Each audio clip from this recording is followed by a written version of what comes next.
Ya Allah, pencipta alam semesta, milik-Mu segala sifat keagungan yang sempurna.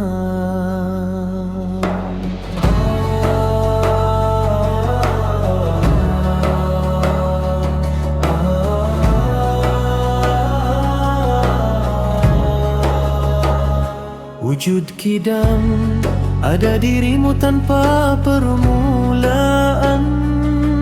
Baka kekal abadi, takkan ada akhiran. Mukhalafatul lil hawaditsi, berbeda mutlak dengan segala ciptaan.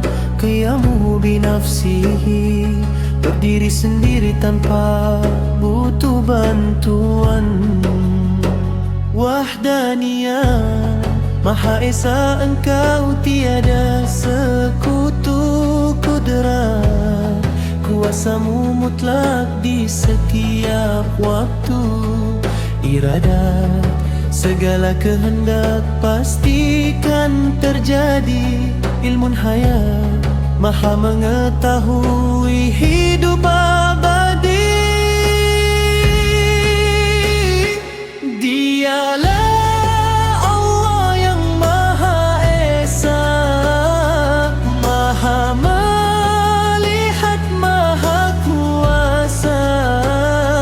Kepadamu tempat kami meminta, ampunilah segala dosa hamba.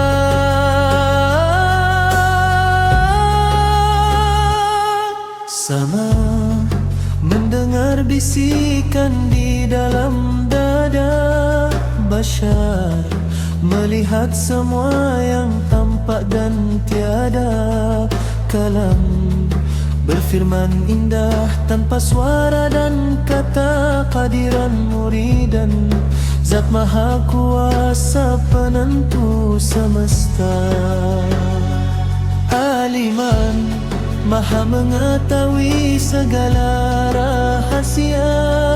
Hayan, Maha hidup menaungi jiwa manusia. Sami'an basyiran, mendengar dan melihat hamba yang lemah. Mutakaliman, Maha berkata-kata dengan agungnya. Dialah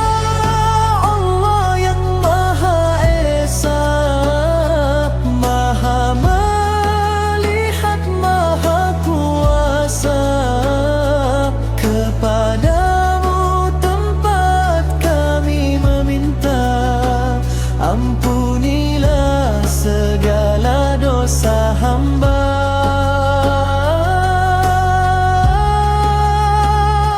Segala puji bagimu ya Allah. Tanamkan iman ini di dalam hati, hingga akhir hayat kami nanti.